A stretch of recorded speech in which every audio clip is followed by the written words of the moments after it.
என்ன ஒரு மாதிரி இருக்குது அப்படின்னு கேட்கும்போது ஒரு மாதிரி இருக்குது ஆனால் என்னன்னு தெரில அப்படின்னு சொல்கிறீங்கன்னா this video is for you. நான் என்னோடய லாஸ்ட் ரீலில் மென்ஷன் பண்ண மாதிரி இந்த வீடியோவில் how to feel the emotions அப்படின்னு தான் பார்க்க போகிறோம். Hello, this is Sarojini, counselling psychologist. First observe. எதை அப்சர்வ் பண்ணலாம் அப்படின்னா நம்மளோட உடம்பு தான்.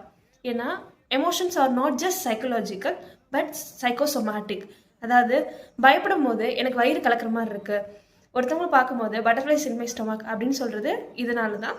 ஸோ நெக்ஸ்ட் டைம் ஒரு மாதிரி இருக்குது அப்படின்னு நீங்கள் நினைக்கும் போது ரீல்ஸ் ஸ்க்ரோல் பண்ணாமல், எதுவும் ஸ்நாக்ஸ் பிஞ்ச் பண்ணாமல், take a pause and observe. என்னோட உடம்புல நான் இந்த எமோஷன்ஸை எங்கே ஃபீல் பண்ணுறேன் அப்படின்னு அப்சர்வ் பண்ணுங்கள். நெக்ஸ்ட் என்ன அப்சர்வ் பண்ணீங்களோ அதை டிஸ்கிரைப் பண்ண ட்ரை பண்ணுங்கள். நம்ம மனசில் தோன்றதை பேசுகிறது நிறைய பேருக்கு கஷ்டமாக இருக்கலாம். பட் நம்ம அப்சர்வ் பண்ணது, அதாவது ஃபிசியலாஜிக்கலாக என் உடம்புல என்ன மாற்றம் நடக்குதுன்றதை எக்ஸ்பிளைன் பண்ணுறதும் அக்னாலேஜ் பண்ணுறதும் ஈஸியாக இருக்கலாம் இல்லையா? So try to describe what you are feeling inside your பாடி.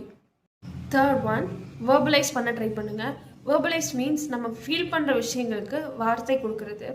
இது வந்து நீங்கள் மற்றவங்ககிட்ட போய் என்ன விஷயங்கள்லாம் நடந்துச்சுன்னு புலம்புறது மட்டும் கிடையாது. ஆக்சுவலாக நான் என்ன ஃபீல் பண்ணுறேன், எது என்னை ட்ரிகர் பண்ணுச்சு அப்படின்னு ஒரு செல்ஃப் ரிஃப்ளெக்ஷனாகவும் இருக்கலாம். Let the emotions come and just be an observer.